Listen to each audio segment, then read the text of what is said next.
കുടിവെള്ളവുമില്ല. ജലപദ്ധതിക്കായി കുഴിച്ച റോഡുകളിൽ യാത്ര ദുരിതവും. അടിയന്തര അറ്റകുറ്റപ്പണികൾക്ക് തീരുമാനമായെങ്കിലും മഴ കനത്താൽ റോഡ് പുനരുദ്ധാരണവും നിലയ്ക്കും. ജൽജീവൻ പദ്ധതി മൂലം ദുരിതത്തിലായി നാട്ടുകാർ. അതുപോലെ റെസ്റ്റോറേഷൻ ഭാഗികമായി നടത്തിയത് ഒഴിച്ചുപോകുന്ന അത്തരം സാഹചര്യങ്ങളൊക്കെ നിലനിൽക്കുന്നുണ്ട്. അപ്പോൾ ആ സാഹചര്യത്തിൽ എത്രയും പെട്ടെന്ന് നമുക്ക് ഈ റെസ്റ്റോറേഷൻ പ്രവർത്തികൾ ജലജീവൻ മിഷൻ പദ്ധതിയുടെ ഭാഗമായി പൈപ്പ് ലൈൻ ഇടുന്നതിന് വേണ്ടി പൊളിച്ച റോഡുകളുടെ പ്രധാനമായും BT റോഡുകളുടെ റെസ്റ്റോറേഷൻ പ്രവർത്തികൾ എങ്ങനെ വേനൽക്കാലത്ത് തൊണ്ട നനയ്ക്കാൻ ഒരു തുള്ളി വെള്ളമില്ലാത്ത സാഹചര്യത്തിന് പുറമെ പദ്ധതിക്കായി കുത്തിപ്പൊളിച്ചിട്ട റോഡുകൾ മൂലം യാത്രാ ദുരിതവും ഏറിയതോടെ അടിയന്തര അറ്റകുറ്റപ്പണികൾ നടത്തുമെന്ന വാട്ടർ അതോറിറ്റി. അതേസമയം സമീപ ദിവസങ്ങളിൽ മഴ കനത്താൽ ജൽജീവൻ പദ്ധതിക്കായി പൊളിച്ചിട്ട റോഡിലൂടെ യാത്ര ദുസ്സഹമാകും.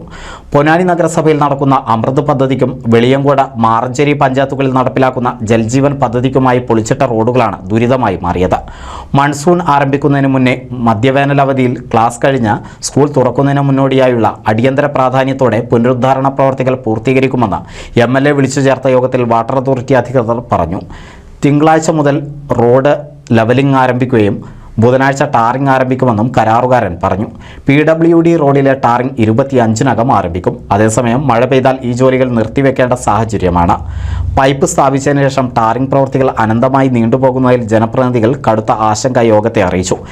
ഇതിനകം ബില്ലുകൾ പൂർത്തിയാക്കി സമർപ്പിച്ചെങ്കിലും 10 കോടിയിലധികം രൂപ കഴിഞ്ഞ 9 മാസത്തിലധികമായി ലഭിക്കാത്തതിനാലുള്ള കടുത്ത സാമ്പത്തിക പ്രതിസന്ധി കൊണ്ടാണ് വർക്കുകൾ തുടർന്ന് നടത്തുന്നതിന് കഴിയാതെ പോകുന്നതെന്നാണ് കരാറുകാരൻ്റെ വാദം.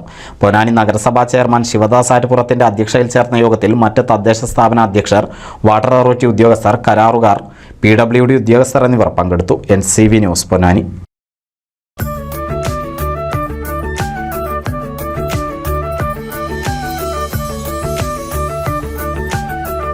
35 വർഷത്തെ വിശ്വസ്ത പാരമ്പര്യവുമായി എന്നും എപ്പോഴും കൂടെയുണ്ടെന്ന വിശ്വാസം.